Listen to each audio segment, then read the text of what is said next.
Bapak, Ibu, dan saudara-saudari yang terkasih dalam nama Tuhan Yesus, sebelum kita akan memulai segala kegiatan kita sepanjang satu hari ini, kita duluan akan mendengarkan firman Tuhan yang akan membuat kita bangkit dan bersemangat disertai doa.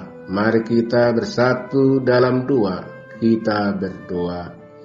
Bapa kami yang di surga Maha Pengasih, kami mengucapkan terima kasih kepadamu karena Engkau memelihara dan memberkati seluruh ciptaanmu di dalam firman-Mu.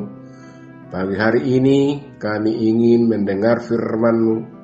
Bukalah telinga dan hati kami, supaya kami dengan sukacita mendengar firman-Mu yang kudus, dan agar kami memelihara dan menghayati di dalam hati kami, serta penuh pengharapan berdoa kepadamu. Di dalam anak-Mu Tuhan Yesus Kristus Tuhan kami. Amin.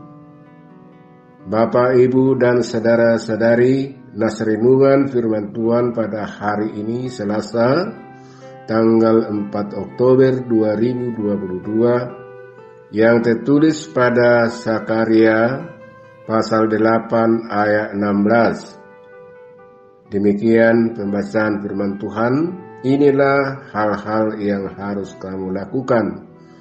Berkatalah benar seorang kepada yang lain, dan laksanakanlah hukum yang benar, yang mendatangkan damai di pintu-pintu gerbangmu. Dalam bahasa Batak, alai onma hata akasibahino muna, ganuk mama do hata hasitongan tudonganna, hasitongan dohot uhum, hadameon ma pangu humom muna di partukom muna. Demikian firman Tuhan. Topik dari nats ini, hidup dalam kebenaran. Tujuan perintah ini ialah agar kita senantiasa menjaga kebenaran dan bersikap jujur dalam tutur kata, karena ini merupakan syarat mutlak untuk komunikasi dan menjalin kepercayaan satu sama lain.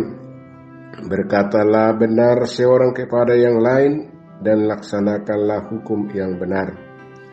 Kata adalah alat komunikasi manusia, sebab kata adalah ungkapan pikiran, perasaan, dan harapan manusia. Kata-kata ini biasa diucapkan dengan mulut, bisa disebarluaskan dengan pengeras suara, dengan gelombang-gelombang elektronis, radio, televisi, telepon, dan juga dapat dicetak, ditulis. Akibatnya pengaruh kata menjadi luas dan hebat sekali. Oleh karena itu ada pengaruh baik dan buruk. Pengaruh baik yaitu bila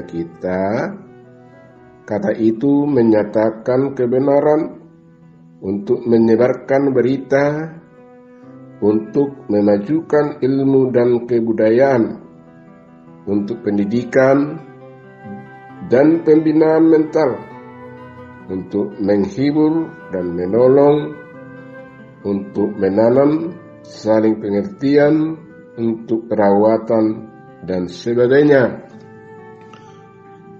Pengaruh buruk yaitu bila kata itu digunakan untuk menipu, menyesatkan, untuk memaki, untuk bertengkar dan menghujat, untuk menghasut, merongrong, untuk mengorbankan, permusuhan dan peperangan, untuk memfitnah, untuk memberi keuntungan sendiri dan merugikan orang lain, mencela, mengadili tanpa bukti, untuk merangsang ke hal-hal yang buruk, propaganda palsu, dan sebagainya. Untuk direnungkan, kita bertanggung jawab atas apa yang kita katakan kepada sesama kita. Itulah sebabnya pada masa yang lalu Allah memilih orang tertentu untuk menjadi juru bicaranya. Salah satunya adalah Zakaria yang mengatakan kepada dunia bahwa yang Allah kehendaki ialah kita harus jujur satu sama lain. Bapak, Ibu, dan saudara-saudari, kapankah Bapak, Ibu, dan saudara-saudari tergoda untuk berdusta? Kapan terakhir kali Bapak, Ibu, dan saudara-saudari dibohongi? Kapan terakhir sekali Bapak dan Ibu dan saudara-saudari berdusta? Ketika kita berada dalam situasi itu, tolaklah untuk tidak menipu seseorang. Mohonlah kepada Tuhan agar dapat kebenaran. Tentunya tidak ada orang yang mau dibohongi, tidak ada hubungan yang bertahan karena ketidakjujuran. Kelompok, tetangga, komunitas, bahkan bangsa-bangsa berantakan bila orang saling tidak percaya karena berkata tidak benar seorang kepada yang lain, maka tidak aman dan tentram.